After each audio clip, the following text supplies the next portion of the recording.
Hi everyone, this is Maddie again with another podcast wherein we'll be discussing more on the OKR side, right? What is OKR, how it is helping the organizations, why so many organizations are implementing OKRs. And to discuss more about it, we have invited today Natalia. She brings on board more than a couple of decades of experience into consulting, into strategies, have been helping organizations implementing OKRs, all leading organizations implementing OKRs, right? So, and she's also the founder of OKR Academy International. Welcome, Natalia. Yeah, thank you. Thank you very much, Madhya. And hello, everyone. Yeah, I'm glad to be here. Yeah, and I would like to answer your questions. Great. So, Natalia, before we begin, right, if you could just give a very basic introduction about you, and then we'll jump on to, discussions on the OKR. Yeah, my name is Natalia Gulchevskaya, and I was really impressed of OKRs about 8-9 years ago because I am a business coach. I'm PCC ICF. And when I firstly met an OKR system, I was impressed how much it looks like a real coaching for the whole organization. Coaching mindset, coaching questions. And for me, it's a great tool for company to grow, to prosper, and to keep the very healthy culture inside the company. Absolutely right. Yes. So Natalia, on the same line, right? Definitely, a lot of people, those who are not aware, they like to understand what is OKR in a very simple term, right? That is one. Because a lot of people, what they do is if they get to know about it, they go to internet, they search about it. If they know someone who knows about OKR, they try and learn from them. So we'd like to know from you, in a very simple language, what is OKR and why so many companies are inclined towards implementing it? First of all, OKRs stands for objectives and key results. Yeah, two parts of the system. But OKR is not just a way of setting goals. It's a system of strategy execution and driving changes. Today, first changing business world organization needs some framework that set ambitious and adaptable goals and align everyone's efforts to achieve those OKRs. Provide the structure. And two main parts of OKR system are, as I said, objectives and key results. And you can think about this like a geometric metaphor.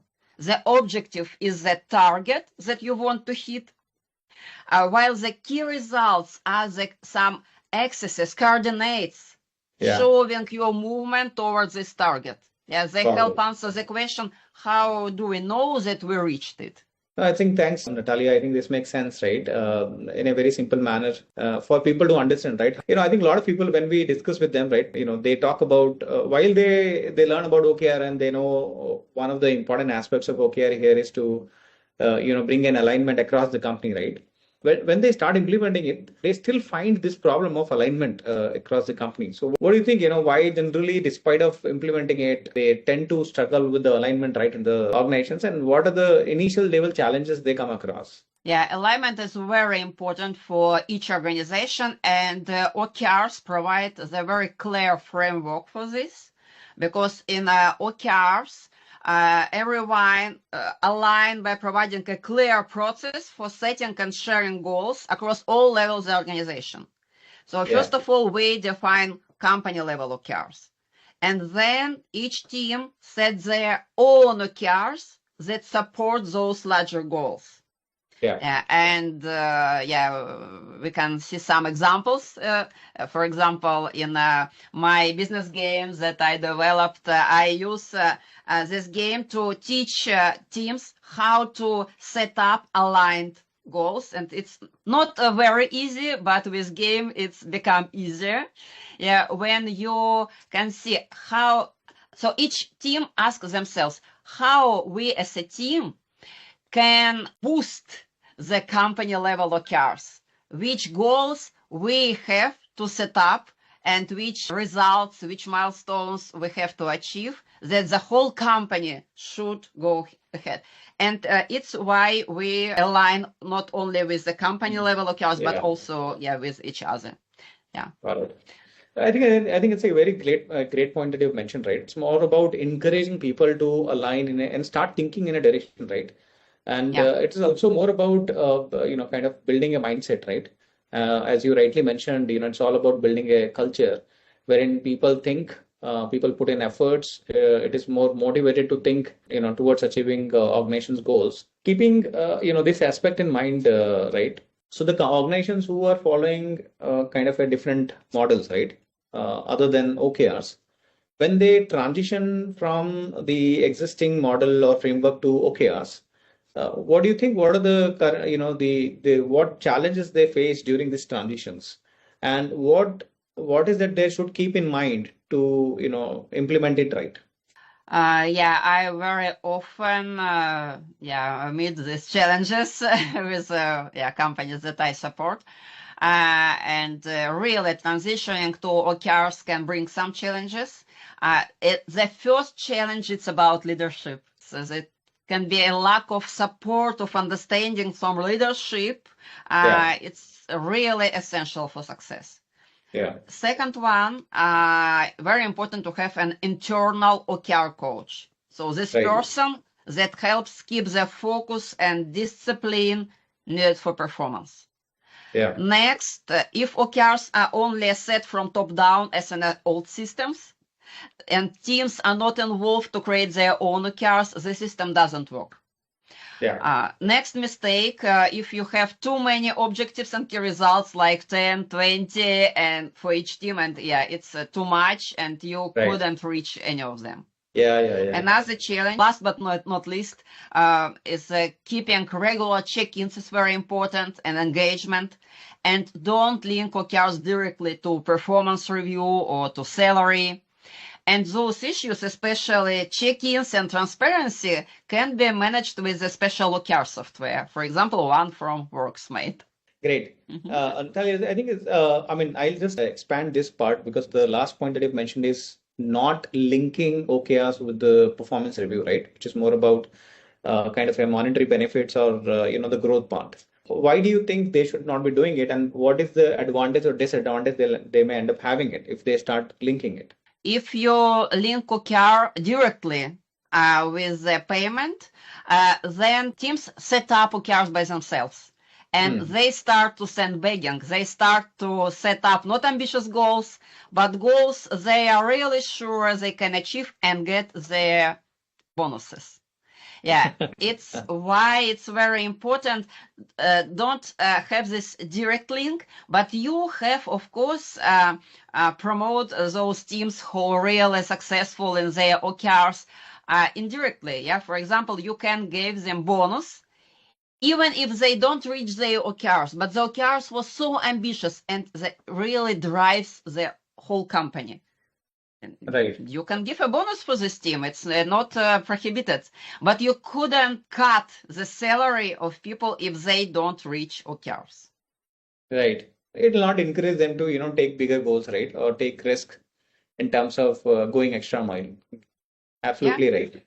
Now, generally, and I've also heard from you, right? And you spoke about collaboration, right? So OKR also pushes for a collaboration, right? So how OKR basically encourages teamwork across the organizations, right? I mean, a lot of companies or organizations, those who likes to implement, it, they have read about it theoretically, but maybe more curious about how it impacts the teamwork or collaboration and helps organizations achieve the goal. Yeah, as I said before, we in OKR as a framework helps team to align with a company level goal as well as horizontally between each other.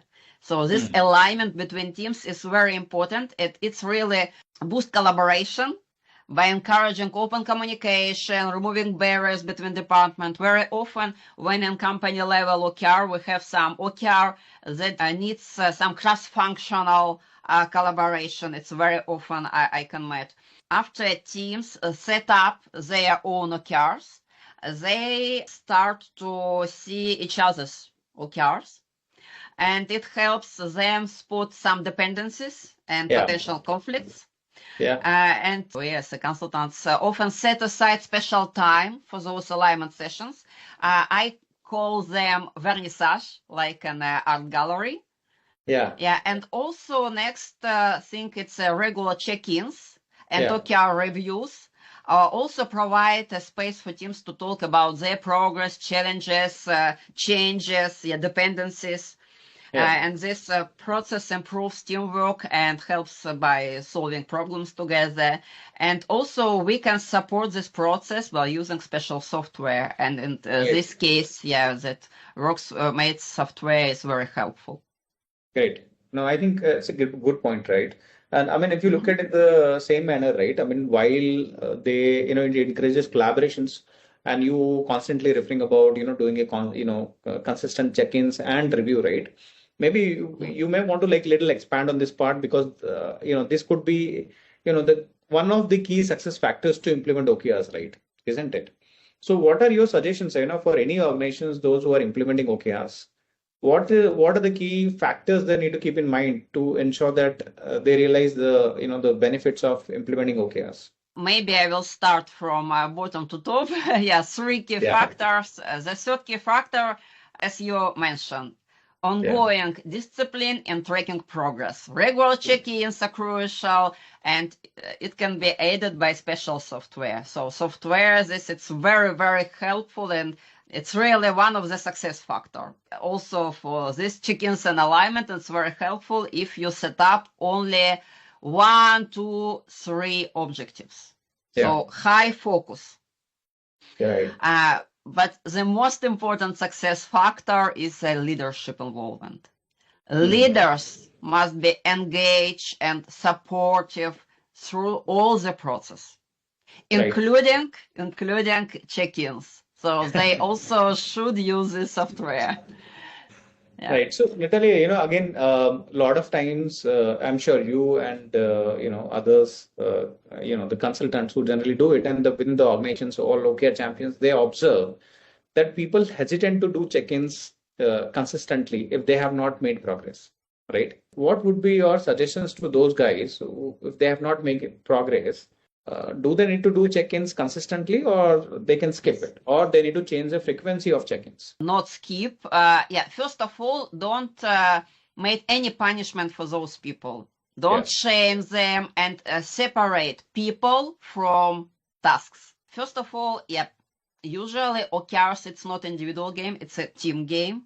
And if you don't have progress, that all team are involved.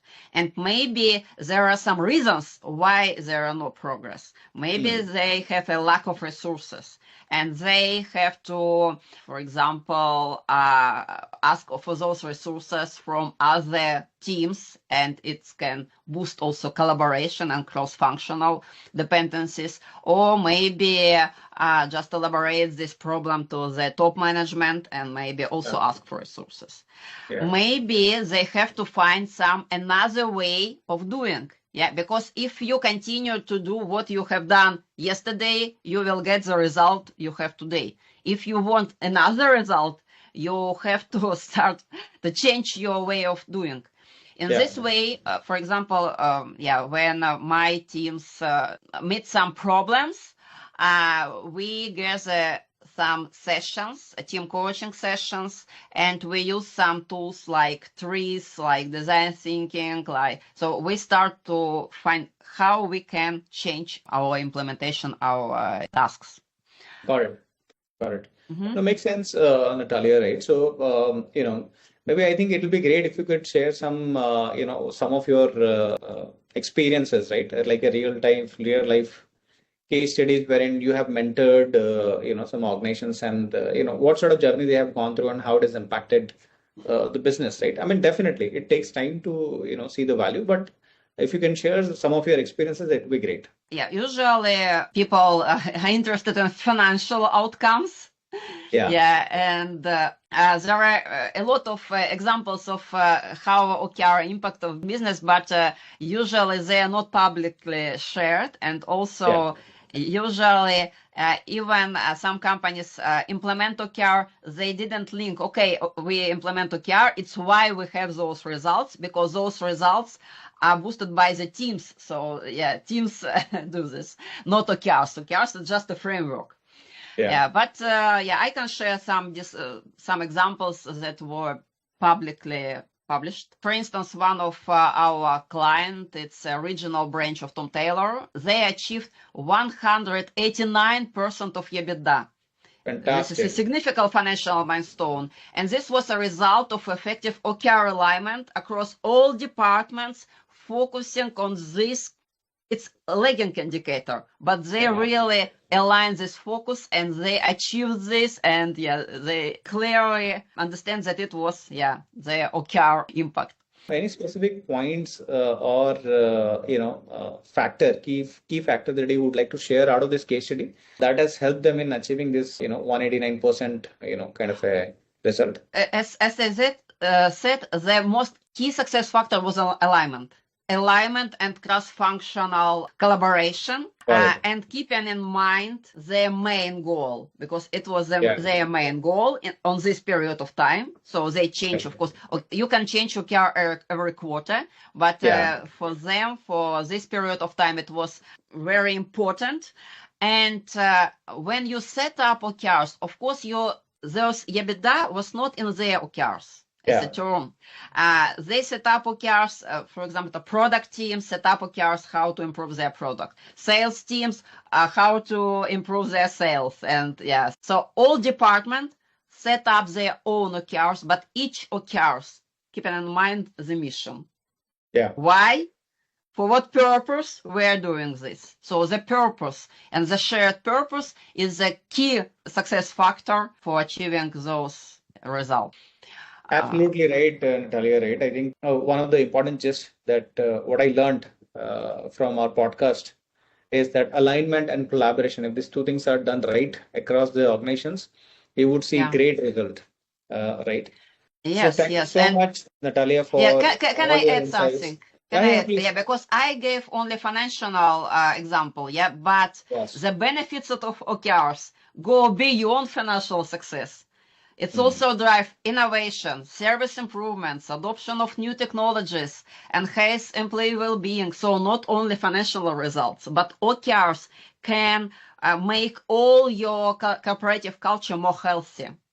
And the OKRs you set determine the results you achieve. So you can set up any OKRs and you can get those results. No, absolutely, I agree. I think these are all some very valuable points, right? Generally, whenever I speak to leaders, right, I also tell them that if your people do not understand, the purpose of the organizations, and if they do not understand how they are contributing towards the purpose of the organizations, there is a huge gap that exists between how people work, what sort of culture they have in the company, and how they are contributing. And they are just doing it just maybe with whatever limited knowledge they have, they are trying to do their best. But if you give them clarity and you help them understand how they can contribute, as you rightly mentioned, improvements in services, the innovation that they can bring into the organizations, or the creativity level that you would see would be a different length. So great, Natalia. Thank you so much for your time. Thank you so much for sharing your views with us. And I'm sure it will be great help to people who would be listening to us. Thank you. Thank you very much.